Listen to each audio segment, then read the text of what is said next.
Welcome to all of you in Sanjay Pandey classes. तो my name is Shailendra Dwivedi, I T physics.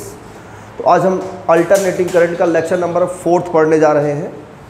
Lecture number 4, ठीक है बच्चों। Lecture number 4 में हम लोग पढ़ने जा रहे हैं आरसी सर्किट। सीरीज़ में रजिस्टर और कैपेसिटेंस मतलब कैपेसिटर हम लोग क्या करेंगे, कनेक्ट करेंगे।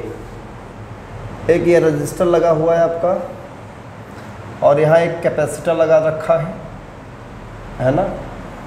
और इसे हम क्या करेंगे, एक एसी सोर्स से कनेक्ट कर देंगे। तो ये बन गया आपका आरसी सर्किट, है ना, सीरीज आरसी सर्किट। इसका रेजिस्टेंस R है, इसका कैपेसिटेंस C है। एट एनी स्टैंड पर इसका इक्वेशन वोल्टेज का दिया है V0 साइन ओमेगा t। ये वोल्टेज का इक्वेशन दिया है किसी स्टैंड पे t पे। और उस समय करंट का जो डायरेक्शन है वो इस तरह से है, कुछ करंट ऐसे फ्लो कर रहा है, ठीक है ना। तो इसके क्रॉस जो पोटेंशियल डिफरेंस होगा उसे हम VR मान लेंगे और इसके क्रॉस पोटेंशियल डिफरेंस VC मान लेंगे, ठीक है, VC। अब VR और VC का हम लोग क्या चेक करेंगे, फेजर देखेंगे, फेज में कैसे है। क्योंकि प्योर R होता है तो V और I, ये आपका I है। प्योर R जब होता है तो V और I सेम फेज में होते हैं।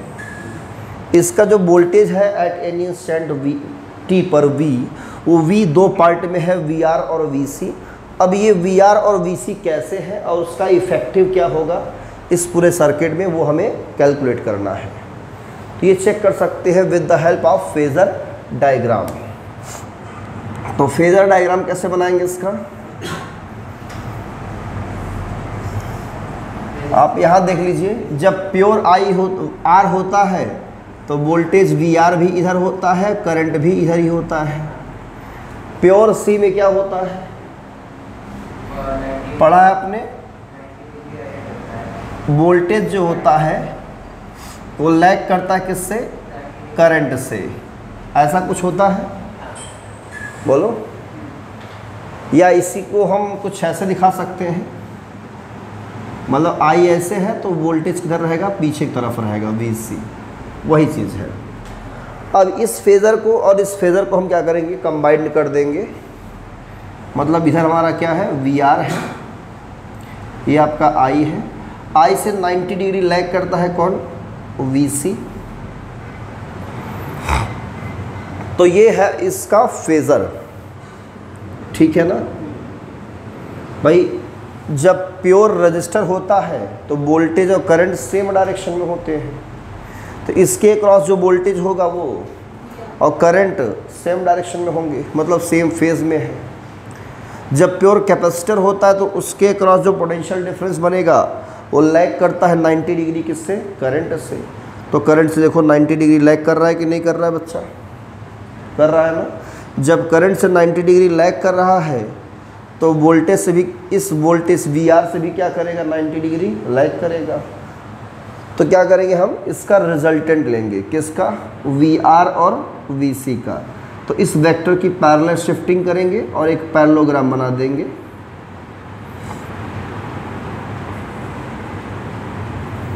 कुछ ऐसे, ये VR है, सॉरी ये VR है तो ये भी VR, ये VC है तो ये भी क्या हो जाएगा आपका VC। तो VR और VC परपेंडिकुलर है तो इसका जो इफेक्टिव वोल्टेज होगा वो ये डायगोनल्स के अकॉर्डिंग होगा। ये जो डायगोनल्स बन रहा है यही इफेक्टिव वोल्टेज होगा। तो VR और VC का इफेक्टिव वोल्टेज कितना है, V, या इसे V इफेक्टिव भी कह देते हैं, क्लियर। और ये करंट से अब भी पीछे है, कितना, फाई एंगल अब भी करंट से पीछे है, clear. In this case current leads the effective voltage, effective voltage in phase by phi, ठीक है। एक या इसी को हम कह सकते हैं effective voltage, effective voltage lag करेगा कितना, phi, lags behind current in phase by phi. तो करंट की इक्वेशन क्या बनेगी, I equal to I naught sine omega T, इससे प्लस फाई आगे है तो ओमेगा टी प्लस फाई, ये इक्वेशन बनेगा। अगर वोल्टेज का इक्वेशन ये है तो करंट का इक्वेशन ये बनेगा। अगर यहाँ माइनस फाई करोगे तो इसमें ओमेगा टी फाई हट जाएगा, ठीक है ना। तो यही है आरसी सर्किट का फेजर डायग्राम, सर्किट डायग्राम और इंस्टेंटेनियस इक्वेशन। अब हम क्या करेंगे, इफेक्टिव वोल्टेज कैलकुलेट करेंगे। तो पहले यहाँ तक नोट कर लीजिए।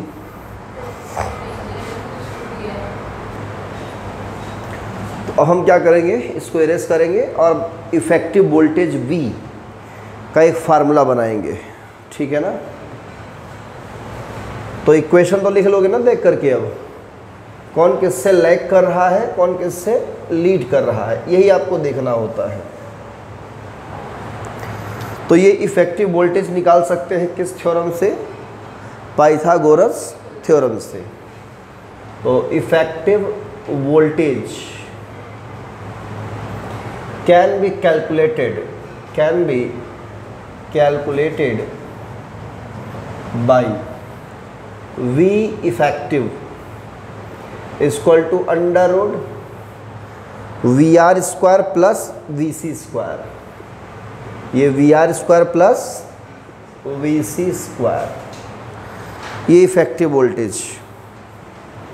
Equation number first, using Ohm's law, using Ohm's law का अगर हम यूज़ करते हैं तो VR इक्वल टू कहोगे current into resistance and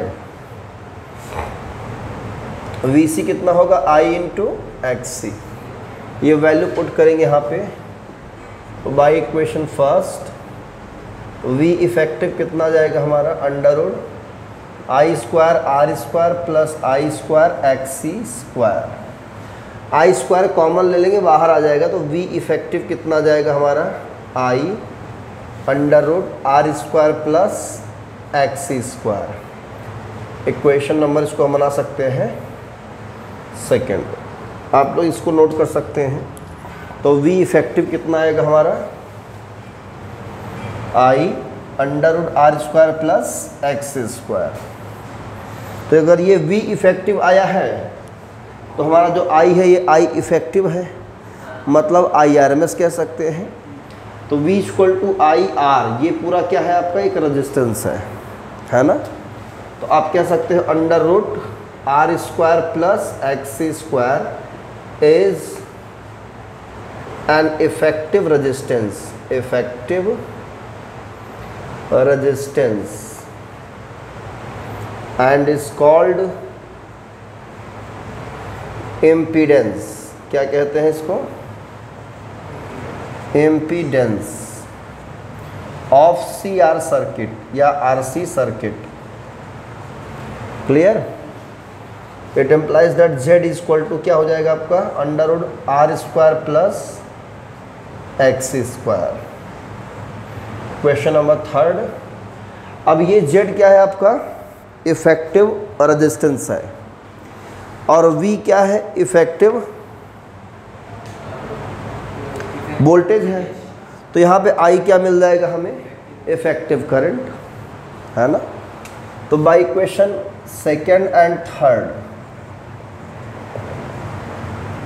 V effective equal to I effective into Z।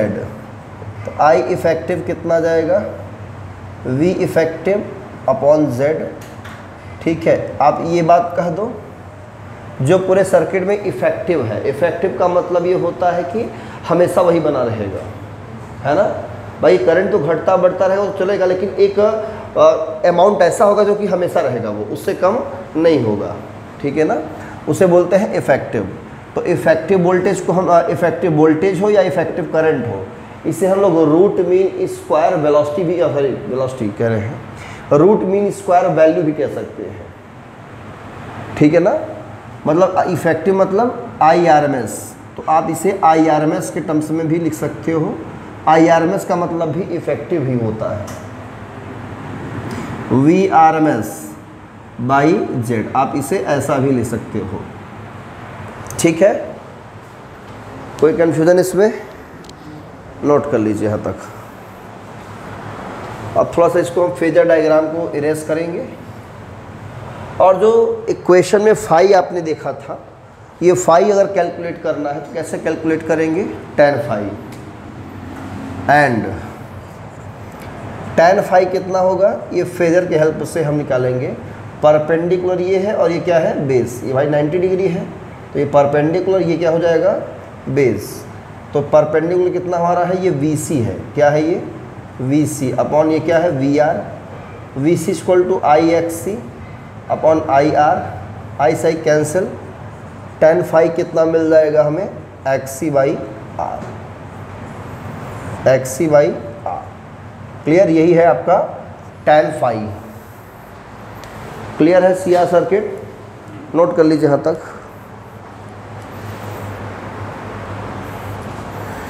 तो यहाँ तक नोट कर लिया है, और इसको आप बना सकते हो इक्वेशन नंबर 4। और आपने x इक्वल टू क्या पढ़ा है? 1/ωc। ये वैल्यू वहाँ पुट कर देंगे तो tan फाई कितना मिलेगा हमें? 1/ωcR, ठीक है, 1/ωcR। तो ये भी फार्मूला होता है, उसी को मॉडिफाई करके आप लिख सकते हो। यही है RC सर्किट, CR सर्किट कह लीजिए। RC पढ़िए या CR पढ़िए, एक ही बात है, ठीक है। अब एक लास्ट सर्किट हम लोग पढ़ने जा रहे हैं, LCR, ठीक है।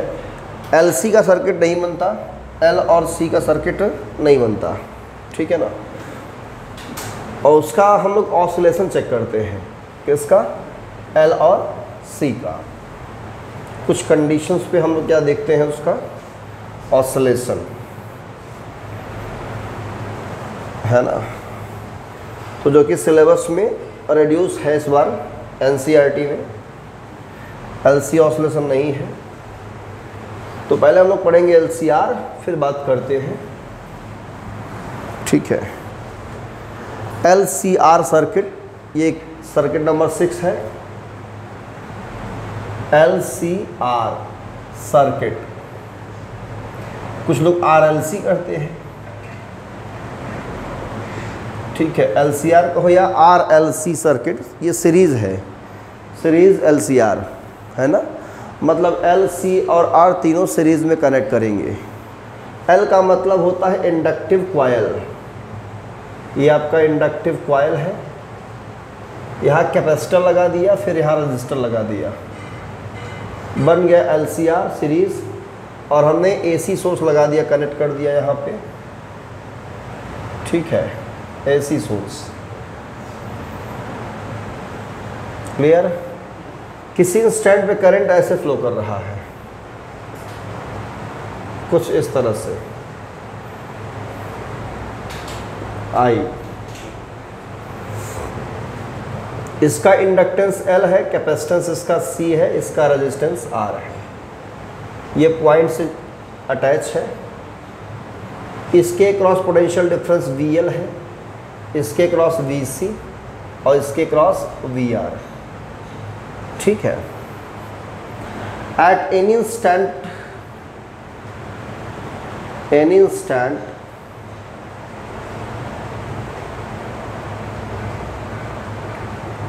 वोल्टेज जो सोर्स हमारा है उसका इक्वेशन है V0 sin ओमेगा t। तो करंट की इक्वेशन क्या होगी वो हमें कैलकुलेट करना है। किसका इक्वेशन? करंट का। तो हम फेजर चेक करेंगे।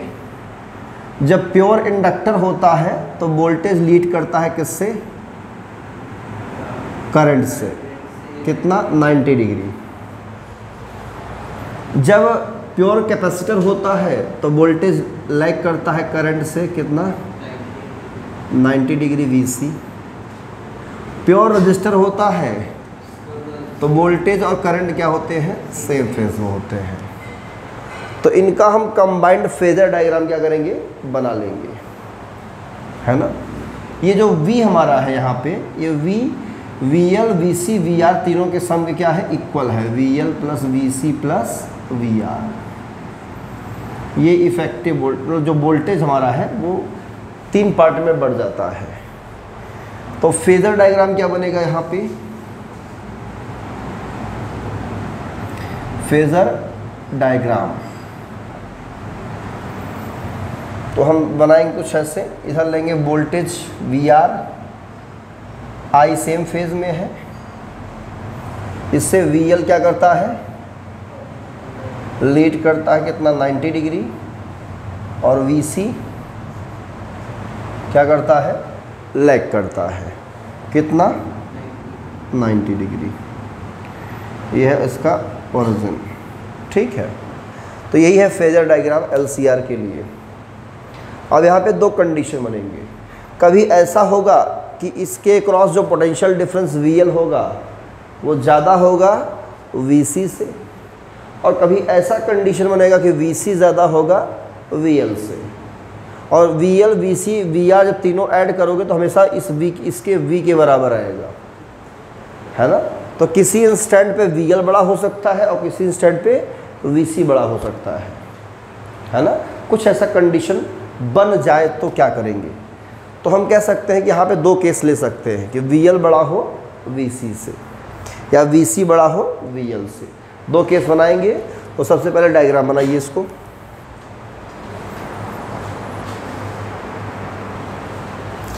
तो यहाँ पर 2 केस बनेगा, है ना। VL और VC दोनों वेक्टर की तरह ट्रीट करते हैं हम लोग, और वेक्टर मान के ही अभी तक कैलकुलेशन ही कर रहे हैं। तो दोनों वेक्टर अपोजिट डायरेक्शन में है, तो रिजल्टेंट जब भी लेंगे तो जो बड़ा होगा उसके डायरेक्शन में होगा रिजल्टेंट, और बड़े में से छोटे को माइनस कर देते हैं। तो केस फर्स्ट लेंगे यहाँ पे।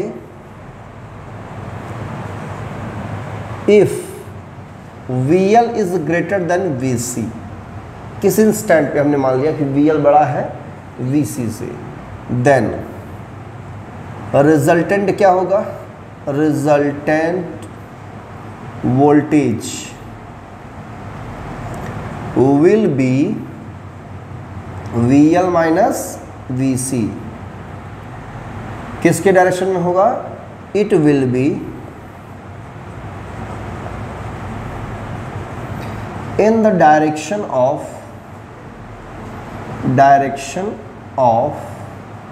VL। ये VL के डायरेक्शन में होगा, मतलब ये आपका हो जाएगा VL माइनस VC, और इधर आपका VR रहेगा। I का फेजर थोड़ा छोटा होता है।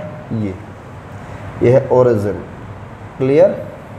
तो VL माइनस VC और VR ये दोनों क्या है? आपस में परपेंडिकुलर है। तो इन दोनों का रिजल्टेंट क्या लेंगे? इसका हम लेंगे पैरेललोग्राम बनाएंगे, वेक्टर फॉर्म, है ना। इसका जो रिजल्टेंट डायगोनल होगा, जो क्या होगा इसका? डायगोनल। ये डायगोनल, यही आपको क्या होगा? इफेक्टिव वोल्टेज होगा। इफेक्टिव वोल्टेज, और ये वोल्टेज करंट से क्या है? अब भी लीड कर रहा है। अब भी क्या कर रहा है? कितना एंगल लीड कर रहा है? 5। क्लियर? डायग्राम को लेकर कोई कंफ्यूजन नहीं। तो पहला काम करिए, केस फर्स्ट बनाइए और इतनी बातें नोट कर लीजिए, और मैं इसको करता हूँ इरेज। थोड़ा कैलकुलेशन करेंगे और फिर आपका जो है इक्वेशन हम बना लेंगे इसमें। तो इफेक्टिव वोल्टेज कैसे निकालेंगे? अंडर रूट, ये VL माइनस VC है तो ये भी कितना होगा? VL minus VC। वेक्टर की पैरेलल शिफ्टिंग होती है मैग्नीट्यूड और डायरेक्शन में, है ना। तो VL minus VC whole square plus VR square, है ना।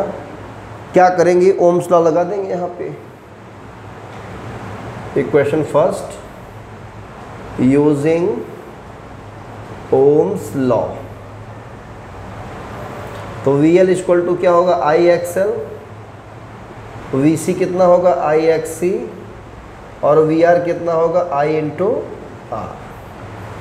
By equation first voltage effective कितना आएगा हमारा अंडर रूट, यहाँ IXL IXC होगा और इसमें से I स्क्वायर कॉमन हो जाएगा, XL माइनस XC का whole square plus I square R square, दोनों में I स्क्वायर कॉमन होगा बाहर आ जाएगा, तो I under root XL minus XC का whole square plus R square. अब ये V इफेक्टिव है और ये क्या आपका है रेजिस्टेंस है, मतलब इस रेजिस्टेंस को हम लोग कहेंगे इफेक्टिव रेजिस्टेंस। क्या कहेंगे इसे, हाँ इफेक्टिव रेजिस्टेंस। इक्वेशन नंबर बनाएंगे second, under root XL minus XC का whole square plus R square is an effective resistance. Effective resistance किसका इफेक्टिव है, LCR सर्किट का रेजिस्टेंस ऑफ LCR सर्किट, ठीक है ना। LCR सर्किट, LCR सर्किट का effective resistance है ये। It is called impedance, it is called impedance of LCR circuit. LCR circuit का क्या है ये इम्पीडेंस, और it is denoted by Z। It means Z equal to under root XL minus XC का whole square plus R square. ये है आपका impedance. कैसे कैलकुलेट करेंगे, और इसका SI यूनिट क्या होगा, ओम होगा। इम्पीडेंस क्या एक रेजिस्टेंस है, नोट कर लीजिए। तो Z इक्वल टू आपने ये नोट कर लिया है। इस सर्किट डायग्राम को हम करने जा रहे हैं इरेज, और यहाँ पे अब हम लिखेंगे क्या इसका I इफेक्टिव। क्या लिखेंगे, हाँ, तो बाई इक्वेशन सेकेंड जो आपका ये है, ये आपका Z है, मतलब इफेक्टिव रेजिस्टेंस है ये, और ये क्या है इफेक्टिव वोल्टेज। ये पूरा Z है, इसको डिवाइड कर देंगे, तो I equal to V effective upon under root XL minus XC का whole square plus R square. ये आपका इफेक्टिव रेजिस्टेंस है, जिसे हम लोग इम्पीडेंस कहते हैं Z। तो ये हमारा निकल जाएगा I इफेक्टिव। क्या मिल जाएगा, I effective V effective by Z, या इसी को हम लोग कहते हैं IRMS equal to VRMS by Z। तो ये भी फार्मूला है ना। और IRMS इक्वल टू होता है I naught by root two. क्या होता है, I naught by root two, यहाँ V naught by root two रखेंगे, रूट टू कट जाएगा, तो I नॉट लिख सकते हैं एंड करके, I नॉट मतलब करंट एम्पलीट्यूड। ये क्या है, करंट एम्पलीट्यूड, ये हो जाएगा voltage amplitude by Z। Clear है ना। I नॉट जब भी निकालना है तो ऐसे ही निकालेंगे, कोई कंफ्यूजन इसमें। अब I का इक्वेशन लिखना है, तो क्या लिखेंगे, तो इसमें जो नेट वोल्टेज है फाई क्या कर रहा है, अभी लीड कर रहा है। इस कंडीशन में भी, मतलब केस फर्स्ट वाले में वोल्टेज हाँ लीड कर रहा है, लिखना इसमें। In this case effective voltage leads current in phase by angle phi। Angle phi क्या कर रहा है, ये लीड कर रहा है ना, वोल्टेज लीड कर रहा है। Then instantaneous equation of current, instantaneous equation of current I equal to I naught sine omega T minus phi, क्योंकि V में क्या है हमारा, ओमेगा टी दिया हुआ है। V का इक्वेशन क्या है, ओमेगा टी, तो I का इक्वेशन क्या करेगा, माइनस कर देंगे, उससे पीछे है। ठीक है, तो ये इक्वेशन बनेगा I का। क्लियर? तो ये है आपका क्या, केस फर्स्ट। अब इसमें ये फाई कितना होगा ये निकाल सकते हैं, क्या यूज़ करेंगे फेजर में, tan फाई। तो इस साइड में इरेज करने जा रहा हूँ, उसी के नीचे आपको लिखना है ना। तो tan फाई कितना होगा बेटा, परपेंडिकुलर बाई बेस, मतलब VL minus VC by VR। अब यहाँ रखेंगे IXL minus IXC IR, I common लेंगे XL minus XC by R, IR I से I कैंसिल, तो tan फाई कितना मिल जाएगा, XL minus XC by R। ठीक है, इससे हम लोग फाई निकाल सकते हैं। और XL कैसे निकालेंगे, ओमेगा L से, XC कैसे निकालेंगे, 1 बाई ओमेगा C। उससे सॉल्व करके तब वैल्यू यहाँ पर पुट करोगे। ठीक है, तो ये था केस फर्स्ट कंप्लीट हुआ आपका। ठीक है ना, और इसी प्रकार से आप केस सेकंड भी लिख सकते हो। ठीक है ना, इसके बाद केस सेकंड रहेगा, नोट करिए यहाँ तक।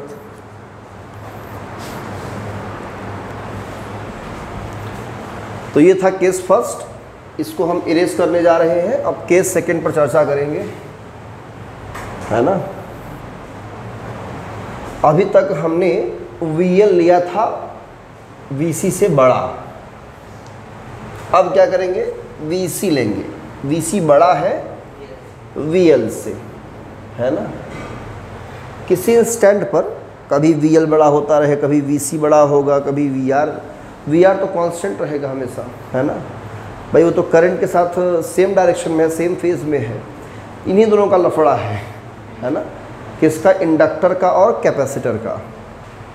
तो केस सेकंड,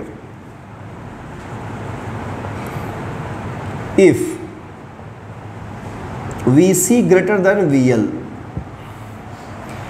VC बड़ा हो VL से, तब क्या होगा, जब VC बड़ा होगा VL से तो रिजल्टेंट VC माइनस VL होगा। Then resultant will be VC minus VL in the direction of VC के डायरेक्शन में होगा इसका रिजल्टेंट। तो फेजर कैसा बनेगा, इधर लेंगे VR I, और यहाँ से हम लेंगे एक और phasor VC minus VL। Clear? अब भी दोनों क्या है, परपेंडिकुलर है, VC माइनस VL और VR परपेंडिकुलर है। तो इसका रिजल्टेंट क्या लेंगे हम, वेक्टर की पैरेलल शिफ्टिंग करेंगे और एक पैरेललोग्राम बनाएंगे, जिसका जो डायगोनल होगा क्या होगा, हाँ डायगोनल जो होगा वही इफेक्टिव वोल्टेज होगा। ठीक है, ये लैग कर रहा है कितना, फाई, किससे, करंट से। तो V इफेक्टिव कैसे निकालेंगे बच्चों, वही पुराना वाला कॉन्सेप्ट। ये VC माइनस VL है, तो ये भी कितना होगा आपका, VC माइनस VL और ये और वी आर दोनों क्या है, परपेंडिकुलर है, तो V C minus V L का होल स्क्वायर और प्लस वी आर स्क्वायर। ठीक है, वही ओम्स का लॉ अप्लाई करेंगे, I X C I X L रखेंगे, आई स्क्वायर कॉमन ले लेंगे दोनों में, तो वी इफेक्टिव कितना जाएगा आपका, अंडर रूट आई स्क्वायर बाहर है यहाँ पे, X C minus X L whole square plus I square R square. I square common ले लेंगे तो स्क्वायर रूट में आएगा I under root X C minus X L का whole square plus R square. ये वी इफेक्टिव आएगा because ये Z हमारा होता है ना, X C minus X L का whole square plus R square. It implies voltage effective कितना होगा, करंट इफेक्टिव इनटू जेड। ठीक है, ये भी जेड अपने आप में है। यहाँ से आई इफेक्टिव निकालते हैं हम लोग, वोल्टेज इफेक्टिव बाई जेड, या इसी को आई आर एम एस भी लिखेंगे, V R M S by Z. ठीक है, सभी कॉन्सेप्ट वही रहेंगे आगे चल करके। जेड अब इस बार ऐसे निकालेंगे, x C minus X L कर देंगे बस। पहले केस में क्या था, एक्स एल माइनस एक्स सी, अब x C minus X L. Clear है, तो ये इफेक्टिव रेजिस्टेंस है, इसे हम लोग इम्पीडेंस कहते हैं, इम्पीडेंस है ना। इसका यूनिट क्या होता है, ओम होता है। ठीक है, तो यहाँ करंट क्या करता है, लीड करता है, because current Leeds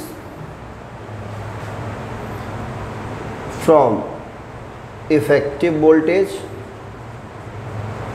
voltage in phase by angle phi. जब यहाँ पे करंट लीड करता है तो करंट की इक्वेशन क्या होगी, I equal to I naught sine omega T plus phi. ठीक है, अब ये फाई कैसे निकालेंगे, tan फाई से, है ना। ये फाई भी निकाल सकते हैं, tan phi equal to perpendicular by base, मतलब V C minus V L by V R. यहाँ रखेंगे I X C minus I X L upon I R, I common लेग काट देंगे तो tan फाई वही मिलेगा, X C minus X L by R. इससे हम फाई निकाल सकते हैं, क्या निकाल सकते हैं, फाई। इफेक्टिव वोल्टेज वैसे निकाल लेंगे, आरएमएस निकाल सकते हैं ऐसे, इफेक्टिव रेजिस्टेंस निकाल सकते हैं। इक्वेशन ये हमने बना रखा है। ये दो केस है एलसीआर सर्किट में, ठीक है ना, कोई कन्फ्यूजन इसमें, तो ये 6 के 6 सर्किट आपका कंप्लीट होता है, नोट कर लीजिए।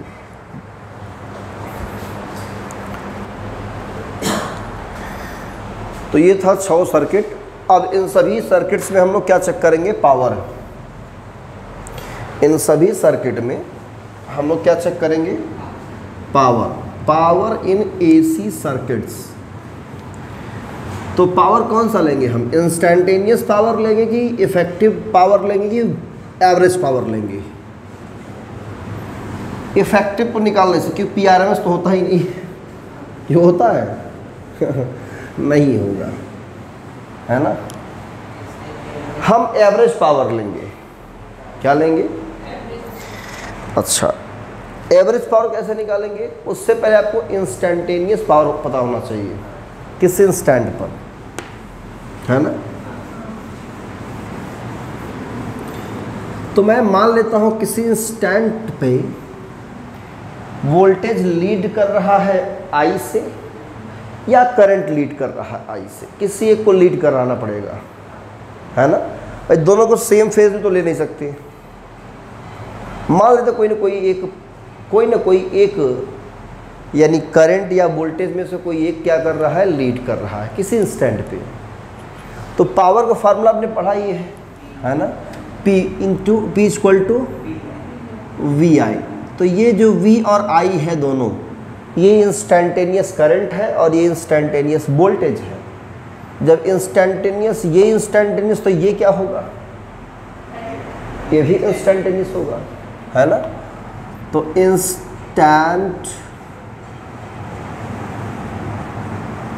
Instantaneous power is given by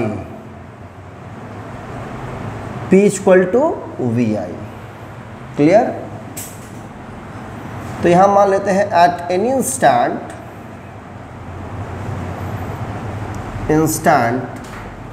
voltage जो हमारा है V leads I in phase by angle phi. Phi क्या करता है, वो लीड करता है। अगर I की इक्वेशन क्या लेते हैं हम, I नॉट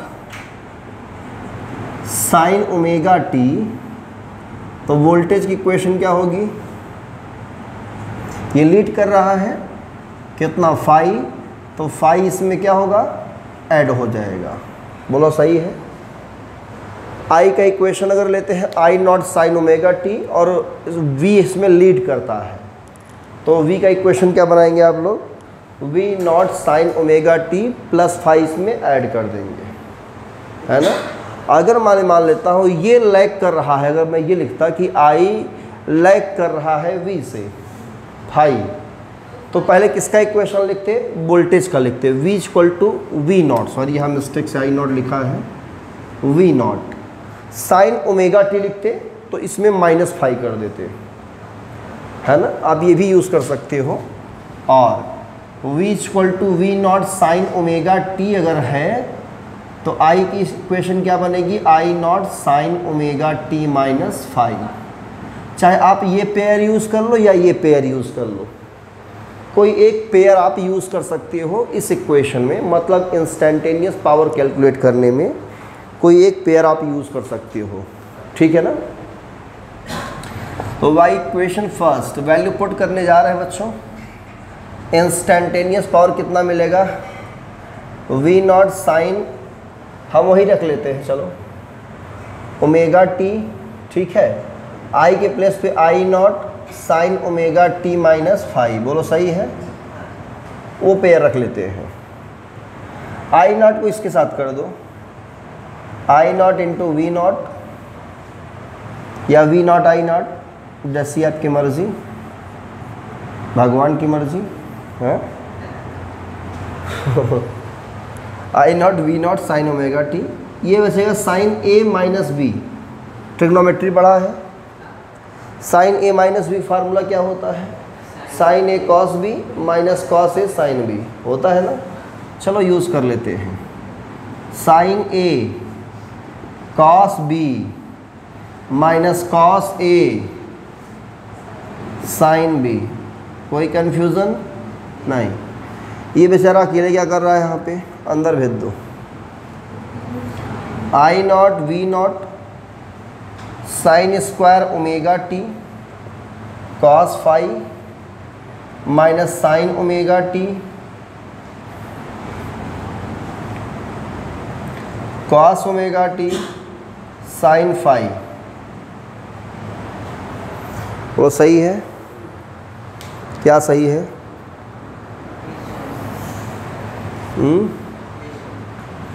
इक्वेशन सही है ना।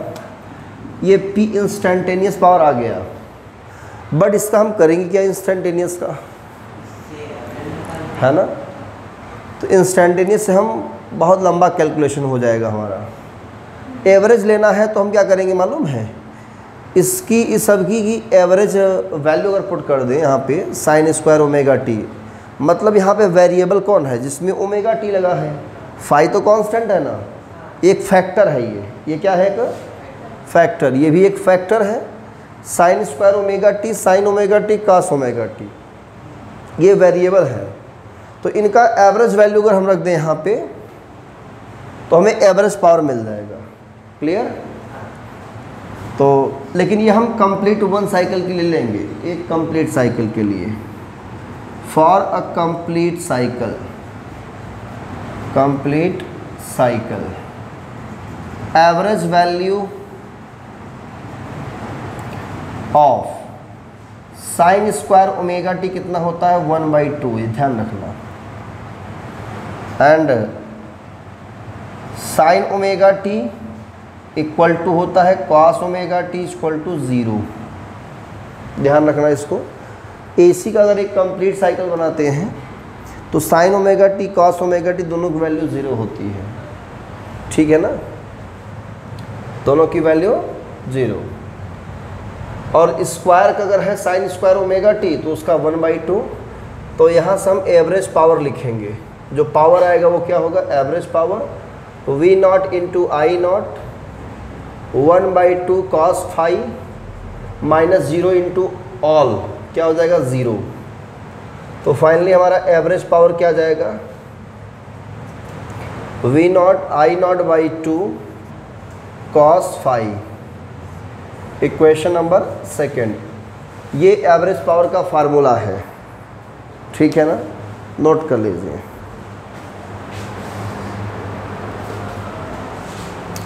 तो कॉस फाइव में है क्या, एक फैक्टर है जो रियल पावर को रिप्रेजेंट करता है, क्योंकि फाइव हमने लेट किया था ना, किससे लीड करता है, लैग करता है, और तब हमने ये फार्मूला डिराइव किया है एक कंप्लीट साइकिल के लिए। तो ऐसे केस में क्या होना चाहिए, ऐसे फैक्टर को हम लोग क्या कहेंगे, पावर फैक्टर, क्योंकि इसके मल्टीप्लाई हो जाने से हमें रियल पावर मिल जाता है, ठीक है। तो cos फाइव यहाँ पे पावर फैक्टर है। Equation second can also be expressed as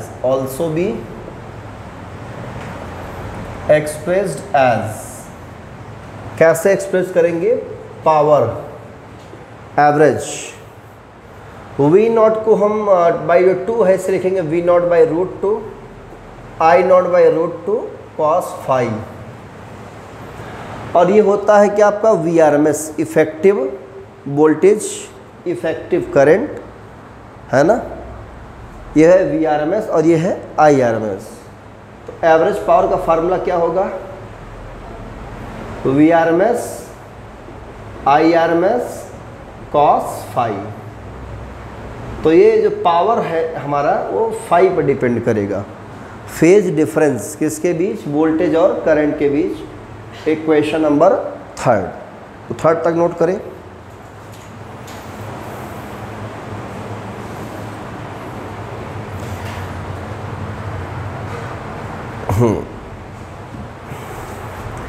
अब एवरेज पावर कैसे निकालेंगे, VRMS into IRMS into cos five. Clear. RMS का मतलब इफेक्टिव वोल्टेज, IRMS मतलब इफेक्टिव करंट, इतना इफेक्टिव है। तो जो पावर मिलेगा वो हमेशा एवरेज ही रहेगा, मतलब वो हमेशा उतना बना रहेगा पावर, ठीक है। तो अब हम क्या करेंगे जी, तो जनरल फार्मूला हो गया, ये आपका एक जनरल फार्मूला है कैलकुलेट करने का। अब बारी बारी से हम 6 सर्किट पर डिस्कस करेंगे। जो 6 सर्किट आपने लिख रखा है, 6 circuits, pure R, pure L, pure C, है ना। तो फर्स्ट नंबर इसमें लिखेंगे फॉर प्योर R सर्किट। बताओ R सर्किट में क्या होता है, V और I सेम फेज में होते हैं, बोलो। दैट इज हम कह सकते हैं यहाँ पे फाई, यहाँ पे क्या होता है 0 डिग्री। तो by equation third average power कैसे निकालेंगे, VRMS into IRMS, cos 0 degree value 1। तो प्योर R सर्किट में हम इफेक्टिव वोल्टेज और इफेक्टिव करंट का मल्टीप्लाई कर देंगे। For pure L circuit, L circuit लिए क्या होता है, यहाँ पे फाई इक्वल टू 90 डिग्री आपने पढ़ रखा है। तो एवरेज पावर कितना होगा, cos 90 की वैल्यू 0। एवरेज पावर भी क्या होगा, तो उस सर्किट की पावर 0 होगी हमेशा। प्योर C सर्किट, इसमें भी फाई कितना होता है 90 डिग्री, एवरेज पावर कितना हो जाएगा 0। Fourth number series LR circuit.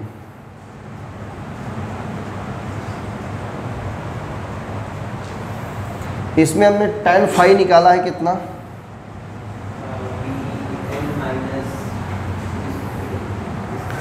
जल्दी बताइए।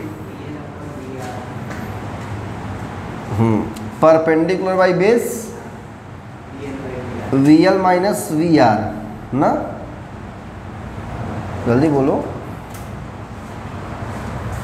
VL by VR, VL by VR मतलब ये XL बाई R, वो सही है। तो cos फाई कितना होगा यहाँ से, बेस अपॉन हाइपोटेनस, ये परपेंडिकुलर ये बेस है, हाइपोटेनस निकाल लोगे पाइथागोरस थ्योरम का यूज करके, तो रूट के अंदर R² प्लस XL² आएगा। तो cos phi base upon hypotenuse मतलब R by under root XL² plus R², यही मिलेगा। और ये इम्पीडेंस होता है Z। तो फाइनली हमें cos फाई कितना मिला R बाई Z। जब cos फाई मिल गया तो एवरेज पावर कितना हो जाएगा आपका VRMS IRMS resistance upon impedance R by Z। अब लगभग CR का भी यही हो जाएगा R by Z, cos phi R by Z सब में आएगा और यही निकालेंगे एवरेज पावर, ठीक है ना। तो ये हम इरेज कर देते हैं साइड। फोर्थ हो गया है। फिफ्थ नंबर क्या है, प्योर सीरीज CR सर्किट या RC circuit. For RC circuit tan phi क्या होता है इसमें, XC बाई R, बोलो XC by R। cos phi कितना होगा R by Z। Clear. Average power VRMS IRMS R by Z, यहाँ पर भी वही लगी जाएगा। और 6 में भी वही आ जाएगा for LCR circuit tan phi, चाहे जो फर्स्ट केस लिख लो चाहे second case, XL minus XC by क्या होगा R, तो cos फाई कितना आएगा हमेशा R बाई Z आएगा। एवरेज पावर कैसे निकालेंगे, VRMS into IRMS R by Z। Clear. तो ये था power in AC circuit complete होता है, नोट कर लीजिए यहाँ तक।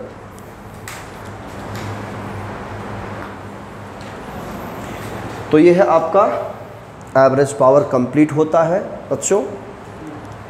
आज के लेक्चर में सिर्फ इतना ही। नेक्स्ट लेक्चर पे हम बात करेंगे वाटलेस करंट। वाटलेस का मतलब जो वाटलेस हो, वाट मतलब कोई पावर ना हो। पावर का यूनिट क्या होता है, वाट होती है। तो वाटलेस मतलब कि पावर है ही नहीं उसमें। तो पावर आप देख के ही बता सकते हो कि प्योर L अगर होगा या प्योर C होगा तो इसमें पावर क्या है 0। मतलब एक ऐसा सर्किट जिसमें एवरेज पावर क्या हो 0 हो, उसे हम लोग क्या कहेंगे, वाटलेस करंट। तो जैसे सर्किट आपका L लगा हो, प्योर इंडक्टर लगा हो या प्योर कैपेसिटर, तो उसमें जो करंट फ्लो होता है वो वाटलेस करंट है। ठीक है। तो नेक्स्ट लेक्चर में इसको हम लिखा देंगे, वाटलेस करंट क्या होता है, चोक कॉइल क्या होता है, और रेजोनेंस इन LCR सर्किट वो सब पढ़ेंगे, जिसमें क्वालिटी फैक्टर, शार्पनेस और इस सब का ग्राफ देखेंगे। ठीक है। कोशिश करेंगे ट्रांसफार्मर भी हो जाए और इस चैप्टर को द एंड किया जाए। तो आज के लेक्चर में सिर्फ इतना ही। मिलते हैं नेक्स्ट क्लास में नए लेक्चर के साथ, तब तक पढ़िए। All the best, thank you.